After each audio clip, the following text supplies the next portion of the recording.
Almost ఈ powerful అంటే ఇది ఎందుకు నాకు హ్యాపీ అంటే ఆమెని గారు మీరు ఎప్పుడు కొంచెం హోమ్లీ, ఇది కూడా హోమ్లీ క్యారెక్టరే కానీ ఎక్కువ పవర్ఫుల్ వన్ కంటే కూడా you always been on the adjusting content వచ్చి అలాంటి ఉన్న కంటెంట్ ఉన్న కథ ఇది.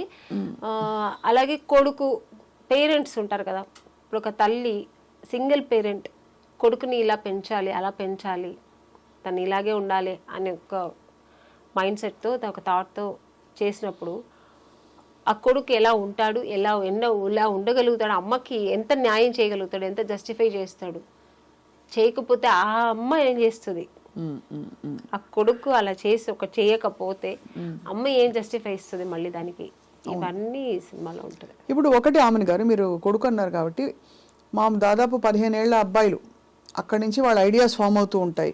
అసలు స్త్రీ ఏమిటి, ఆవిడని గౌరవించాలా లేకపోతే మన కోసం వర్క్ చేయడానికి ఉన్న ఒక స్త్రీని కొట్టచ్చా కొట్టకూడదా, ఇంట్లో నాన్న అమ్మని కొడితే పిల్లలు అదే నేర్చుకుంటారు, నాన్న అమ్మ మీద దారుణంగా అరుస్తే పిల్లలు అదే నేర్చుకుంటారు.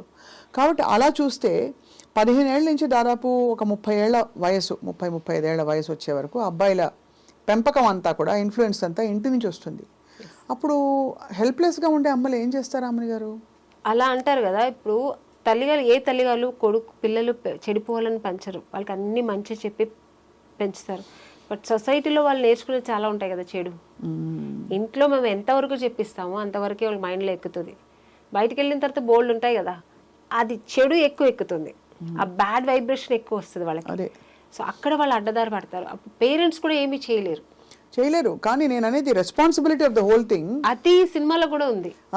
అదే ఇప్పుడు పిల్లవాడి వాల్యూస్ ఎట్లా ఉండాలి, హోంవర్క్ టైంకి చేసుకోవడం, టైంకి తిండి తినడం, స్కూల్ బ్యాగ్ సర్దుకోవడం, పొద్దున్న లేవడం, ఇలా ఉండడం, అలా ఫ్రెండ్స్తో ఇలా ఉండడం, ఆ టైం చూడడం, ఇదంతా ఎవరికి ఇచ్చారు ఈ డ్యూటీ రెస్పాన్సిబిలిటీ? డ్యూటీ చార్ట్ అమ్మకి.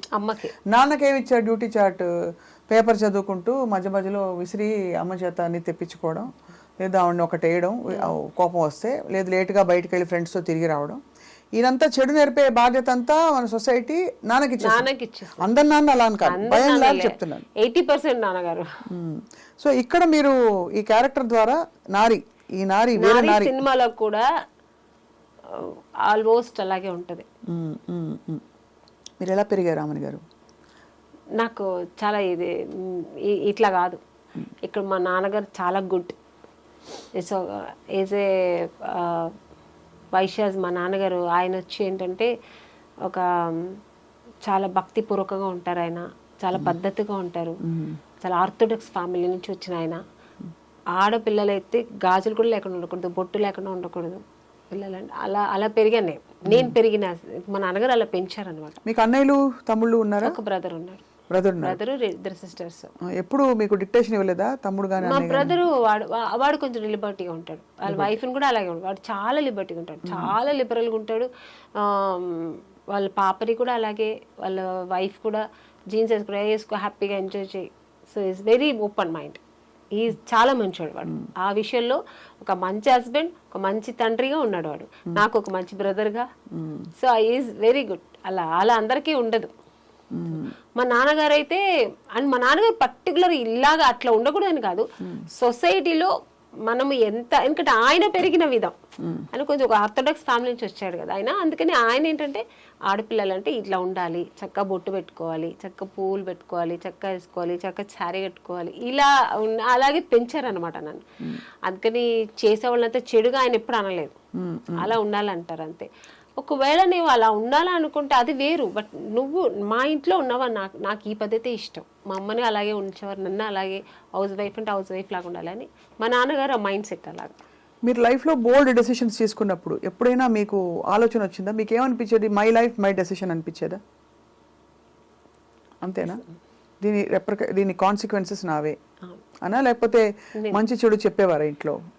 మా నాన్నగారు ఉన్నప్పుడు నేను వినేదాన్ని మంచి చెడు. ఒక్క స్టేజ్ కోసం మా నాన్నగారు మాట కూడా వినలేము. నేను సినిమాకి వస్తానంటే మా నాన్నగారు వద్దన్నారు. చెప్పాను, ఆయన చాలా ఆర్థోడాక్స్ మనిషి కదా.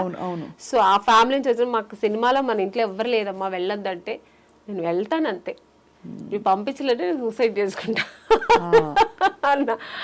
సో నా డెసిషన్ ఏమైనా ఒక్కసారి తీసుకున్నట్టే అది ఎవరి మాట వినను నేను. సో మా నాన్నగారి మాట వినలేదు, ఇంకా నిన్నగాక మొన్న వచ్చిన వాళ్ళ మాట ఎందుకు వింటాను నేను? సో నాకేది మంచి అనిపిస్తే అది నేను చేస్తాను. చేస్తారు, ఎక్కడ మీరు ఎక్కడ తగ్గరు. కాంప్రమైజ్ అవును, తగ్గను. ఇప్పుడు పుష్ప వస్తుంది కాబట్టి తగ్గేదేలే అంతే. అందరూ అలా ఉండగలిగితే బాగుంటుంది. మళ్ళీ మీరు చూడడానికి మాత్రం చాలా, అంటే అఫ్ కోర్స్ చాలా ఏంటది హోమ్లీగా అడ్జస్ట్ అయిపోతారు. అలా కూడా చాలా అడ్జస్ట్మెంట్ అవుతా, చాలా అడ్జస్ట్ అవుతాను, చాలా తగ్గి నడుస్తా, చాలా ఏమంటారు అంటే కాంప్రమైజ్ అవుతాను, చెప్పిందని కాంప్రమైజ్ అవుతాను చాలా. బట్ ఇది కాదు నేను ఇట్లా చెయ్యాలి అనుకున్నప్పుడు దానికి అడ్డొస్తే మాత్రం నేను కట్ చేస్తా. నా వల్ల కాదు, నేను ఇలాగే ఉంటా, నా కంఫర్ట్ కావాలి. కట్ ఎలా చేయాలో చెప్తే మేము కూడా సంతోషిస్తాం, అంటే అందరికీ అర్థం అవుతుంది కదా. అంటే నేను హీరోయిన్ అవును, మా నాన్నగారిని బ్లాక్ మెయిల్ చేశాను. నాన్నగారిని ఓకే సరే, నాన్నని ఏం చేస్తానులేండి, నాన్న కాబట్టి నాన్న హస్బెండ్ ఇంకా వచ్చిన తర్వాత ఇంకా మా బ్రదర్ అయితే వాడు సేమ్ నా క్యారెక్టర్ కాబట్టి వాడు నాకు అడ్జస్ట్ అయ్యి మేమిద్దరు అలా పెరిగాము. ఇంకా మా హస్బెండ్ అన్నప్పుడు సినిమాలు వద్దండి, నేను సినిమా చేస్తా. అవునా, చెప్పారా వద్దని? నేను ఫస్ట్ వద్దు వద్దు పిల్లలు పుట్టారు, పిల్లలు చూసుకోండి. పెళ్ళైన తర్వాత విన్నాను, వద్దన్నా టైం తీసుకున్నా. ఇక్క మీద నేను మంచి క్యారెక్టర్లు వస్తాయి, హీరోయిన్ గా వదిలేసి వచ్చాను. ఇప్పుడు నేను చేస్తా, మంచి క్యారెక్టర్ రోల్స్ చేయాలి, మంచి క్యారెక్టర్స్ రోల్స్ చేయాలి. నా ప్యాషన్ ఇది, నేను చేస్తాను.